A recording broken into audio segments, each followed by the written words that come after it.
You ask Tiger to solve. This deals with linear equations with one unknown. The final result is x equals 61. Let's solve it step by step. Group all constants on the right side of the equation. Add 3 to both sides. Simplify the arithmetic.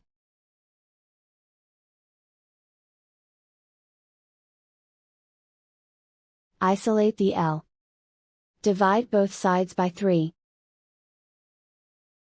Simplify the fraction. Find the greatest common factor of the numerator and denominator. Factor out and cancel the greatest common factor. And so the final result is x equals 61.